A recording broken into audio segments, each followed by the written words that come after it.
Hello students, this is the chapter number 2 of your geography book and the chapter name is Physical Features of India. So in this chapter we will read about the physical features of our India. Our country has practically all major practical features of the earth. For example, mountains, plains, deserts, plateaus and islands. So major physiographic divisions are as follows: the Himalayan mountains, the northern plains, the peninsular plateaus, the Indian desert, the coastal plains, the islands. At first, we will read about the mountains. The Himalayan mountains. The Himalayas, geographically young and structurally fold mountains, stretch over the northern borders of India. The Himalayas represent the loftiest and one of the most rugged mountains barriers of the world. They form an arc which covers a distance of about 2,400 km. Their width varies from 400 km in the Kashmir to 150 km in Arunachal Pradesh. The northernmost range is known as the Great or Inner Himalayas or the Himadri. The loftiest peak with an average height of 6,000 meters, and the core of this part of Himalayas is composed of granite. You can see in this map. So we have divided the Himalayas into three ranges. First is northmost ranges. तो students बहुत सारे हमारे जो India है उसको बहुत सारे areas में डिवाइड कर लिया गया है, जैसे कि माउंटेन्स हैं, प्लेन्स हैं, प्लेट्यूज हैं, डेजर्ट्स हैं. तो सबसे पहले हम हिमालयाज की बारे में बात करेंगे. तो जो हिमालयाज हैं वो नॉर्थ मोस्ट एरियाज में पाए जा रहे हैं और नॉर्थ मोस्ट से लेकर के इनको थ्री रेंजेस में डिवाइड कर लिया गया है. सबसे पहला जो रेंज कहलाती है वो हिमाद्री या ग्रेट हिमालयास कहलाते हैं. ये आप देख रहे हैं, ये इस तरफ से नॉर्थ मोस्ट एरिया में हिमाद्री या इसको हम ग्रेट हिमालयास भी बोलते हैं. इसके बाद इनकी जो हाईएस्ट पीक्स हैं हिमालय की वो है माउंट एवरेस्ट, कंचनजंगा, मेकालू, धौलागिरी, नंगा पर्वत, अन्नपूर्णा, नंदा देवी, कॉमेट, नामचा बारवा एंड गुरला मंदाता. और इस जो नॉर्थ मोस्ट एरिया की जो पहाड़ियां हैं, जो इसकी हिमालय की जो कोर है वो ग्रेनाइट से बनी हुई होती हैं. जो सेकेंड पार्ट है the south of the Himadri forms the most rugged mountain system and is known as Himachal और lesser Himalayas. And the altitude varies between 3,700 to 4,500 meters and the average width is of 50 km. While the Pir Panjal range forms the longest and the most important range. The Dhauladhar and the Mahabharat ranges are also prominent ones. This range consists of the famous valley of Kashmir, the Kangra and the Kullu valley in Himachal Pradesh. तो जो north most part है उसकी सबसे बड़ी जो range है वो कराकोरम की पहाड़ियां हैं. आप देख सकते हैं ये काफी लंबी है. और जो सेकेंड रेंज में जिसे डिवाइड कर दिया गया है, सेकेंड पार्ट में इसे डिवाइड कर दिया गया है ग्रेट हिमालय को, ये जो है ये हिमाचल और लेसर हिमालयास के नाम से जाने जाते हैं. इसकी सबसे बड़ी रेंज जो है वो पीर पंजाल रेंज है और बहुत इंपॉर्टेंट रेंज है. साथ में धौलाधार और महाभारत की रेंजेस भी हैं, पर महाभारत की जो रेंज है वो पूरी तरह से नेपाल में स्थित है. इसकी जो लंबाई है वो 3,700 किलोमीटर से लेके 4,500 किलोमीटर तक है. आप इसको मैप से अच्छी तरह से समझ सकते हैं या फिर आपके पास एटलस होगा तो उसमें और अच्छे से आप समझ सकते हैं. एंड जो थर्ड पार्ट है outer most range of the Himalaya is called the Shivalik. और जो आउटर मोस्ट रेंज है, अगर हम अंदर से यहां से देखें तो ये फर्स्ट पड़ता है, उधर से देखेंगे तो ये आउटर मोस्ट लेयर कहलाता है. आउटर मोस्ट रेंजेस हैं जो वो शिवालिक रेंजेस हैं. तो हिमालय की जो सबसे बड़ी रेंज है वो माउंट एवरेस्ट है और वो 8,848 मीटर की हाइट पर है, लेकिन वो नेपाल में स्थित है. So here is the some question for you. The names of the glaciers and passes that lie in the Great Himalayas. The names of the glaciers are Gangotri, Chaturangi, Bhagirathi, Kharak, Satopant, Comet, Milam and Pindari. And the passes, Pir Panjal passes, Shipkita passes, Nathula and Bomdila pass and क्वारा तांगले ये चीन के साथ share करते हैं इसे. And here is also a question which you have to find out the location of Mussoorie, Nainital, Ranikhet from your atlas and also name the state where they are located. So you can easily find out the Mussoorie, Nainital and Ranikhet in your atlas, and you have to find out the state where these cities are located. Besides the longitudinal divisions, the Himalayas have been divided on the basis of region from west to east. These divisions have been demarcated by river valleys. For example, the part of Himalayas lying between Indus and Satluj has been traditionally known as Punjab Himalayas. The part of the Himalayas lying between Satluj and Kali rivers is known as Kumaon Himalayas. The Kali and Testa rivers demarcate the Nepal Himalayas, and the part lying between Testa and Dihang river is known as Assam Himalayas. So students, longitudinal division के साथ साथ ही हिमालय को basis of regions from west to east regions के हिसाब से भी divide किया गया है, जिसमें कि रिवर वैलीज आती हैं, जिनको रिवर वैलीज से डिमार्क किया जाता है.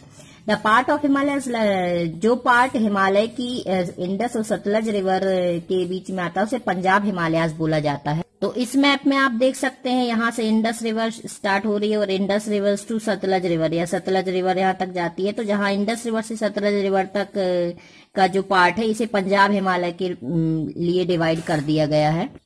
इसके बाद जो सतलज और काली रिवर के बीच का पार्ट है उसे कुमाऊं हिमालय के रूप में मार्क किया गया है. आप एटलस में से देखेंगे तो अच्छी तरह से समझ सकेंगे. फिर काली और तेस्ता रिवर को जो है वो नेपाल हिमालयाज के लिए मार्क किया गया है, और इसके साथ साथ तेस्ता और दिहांग रिवर जो आती है वो आसाम हिमालयाज के लिए उसे डिवाइड किया गया है. The Brahmaputra marks the eastern most boundary of the Himalayas. The Himalayas bend sharply to the south and spread along the eastern boundary of India. They are known as the Purvanchal or the eastern hills or mountains. तो इस map में आप देख सकते हैं कि ये जो एरिया है ये पूरा पूर्वांचल का एरिया कहलाता है. And the Purvanchal comprises the Patkai hills, the Naga hills, the Manipur hills and the Mizo hills. You can see ये पूर्वांचल का एरिया है. नागा हिल्स, पटकाई हिल्स, ये सारे यहाँ पर आपको मैप में मिलेंगे. ये एरिया पूर्वांचल का एरिया कहलाता है. सो स्टूडेंट्स, जो फाइंड आउट वाले क्वेश्चन है आप इजीली एटलस को देख के फाइंड कर सकते हैं. तो you have to give the answers by yourself. Now the second major physiographic region is the northern plains. The northern plains has been formed by the interplay of the three major river system, namely the Indus, the Ganga and the Brahmaputra. Along with their tributaries, this plain is formed of alluvial soil. It spreads over an area of 7 lakh square kilometer, the plain being about 2,400 kilometer long and 240 to 220 kilometer broad, is densely populated. And it is the agriculturally productive part of India. So students, the longest rivers of India is the Ganga, and you can see here the Indus and the Ganga. तो Indus river, Ganga river और Brahmaputra river, ये तीनों नदियां जो हैं, Indus river, फिर Ganga river and Brahmaputra river, ये मिलकर के जो है प्लेन एरिया बनाती हैं, जो कि नदर्न प्लेन एरियाज कहलाता है. और ये बहुत उपजाऊ भूमि होती है यहाँ पर. और गंगा तो जो है वो हिमालय से निकलती हैं और सबसे बड़ी नदी है, ये आप सभी जानते हैं. तो ये तीनों ट्रिब्यूटरीज मिलकर के जो प्लेन फॉर्म करती हैं वो एलुवियल सॉइल से बनता है, क्योंकि वो जो अपने साथ ये सारी नदियां जो पार्टिकल्स लाती हैं ट्रांसपोर्टेशन की प्रोसेस के थ्रू जो पार्टिकल्स लाती है वो सारे यहाँ पर जमते जाते हैं और फिर वहां पर एलुवियल सॉइल का निर्माण हो जाता है. और ये एग्रीकल्चर की दृष्टि से बहुत ही अच्छा पार्ट कहलाता है इंडिया का. Students, Majuli in the Brahmaputra river is the largest inhabited riverine island in the world. जो माजुली है विश्व का सबसे बड़ा रिवराइन है नदी द्वीप है जो कि चारों तरफ से ब्रह्मपुत्र जो महानदी है उससे घिरा हुआ है। The rivers in their lower course split into numerous channels due to the deposition of silt. These channels are known as distributaries. तो स्टूडेंट्स सिल्ट के डिपोजिशन के कारण जो रिवर्स होती हैं वो कई चैनल्स में डिवाइड हो जाती हैं और ये फिर उसके बाद वापस उस नदी में जाकर के नहीं मिलती हैं, ये डिस्ट्रीब्यूटरीज कहलाती हैं। The Nadar Plains is broadly divided into 3 sections. Punjab Plains formed by the Indus and its tributaries. The Indus and its tributaries, the Jhelum, the Chenab, the Ravi and Beas and the Satluj originate in the Himalayas. This section of the plain is dominated by the Doabs. And Doab is made up of 2 words, do meaning to and ab meaning water. Similarly, Punjab is also made up 2 words, Panj meaning 5 and अब meaning water. तो जिसमें northern plane जो है इनको 3 section में divide कर लिया गया। वेस्टर्न पार्ट जो है उसे पंजाब प्लेन्स में डिवाइड किया गया है और जो कि मेन है इंडस और इसकी ट्रिब्यूटरीज से मिलकर के बनता है। इसके साथ साथ द लार्जेस्ट पार्ट जो है वो पाकिस्तान में जाकर के मिल जाता है, पाकिस्तान में दिखाई देता है इस प्लेन का। The Indus and the tributaries में the Ganga plain extend between Ghaghar and Teesta rivers. तो जो दोआब है वो 2 वर्ड से मिलकर के बना है, डू मीनिंग टू एंड एब मीनिंग वाटर। तो क्या होता है दोआब क्या है, 2 नदियों के बीच की जो जमीन कहलाएगी, दोनों तरफ से नदियां हैं, बीच में जो जमीन है वो दोआब कहलाती है। सिमिलरली पंजाब जो है वह भी 2 वर्ड से मिलकर के बना है, पंज मीन्स 5 और अब मीनिंग वाटर, मतलब 5 नदियों के समूह से मिलकर के पंजाब बना है। मतलब पंजाब में 5 नदियां बहती हैं और जो गंगा प्लेन्स है वो घाघर और तीस्ता रिवर के बीच में फैला हुआ है। The largest part of the northern plain is formed of older alluvium. It lies above the foot plains of the river and present a terrace like feature. This part is known as Bhangar. The soil is in this region contains calcareous deposits locally known as Kankar. Northern plains का जो largest part है वो older alluvium soil से मिलकर बना होता है और ये रिवर्स के फ्लूड प्लेन्स में लाई करता है और ये जो है ये टेरेस की तरह ये इसका फीचर होता है, इसे ही बांगर कहा जाता है। और यहाँ पर जो सॉइल है वो कैलकेरियस डिपॉजिट से मिलकर के बनी होती है, कैलकेरियस रीजन में ये कंटेन्स होते हैं और इनको लोकल की लैंग्वेज में वहाँ पर कांकर बोला जाता है। Newer younger deposits of the foot plains are called khadar, और जो नए यंगर डिपॉजिट्स फुट प्लेन्स पर बनते हैं वो खादर कहलाते हैं। जो नेक्स्ट डिवीजन है द पेनिनसुलर प्लेट्यू, इसके बारे में नेक्स्ट वीडियो में पढ़ेंगे।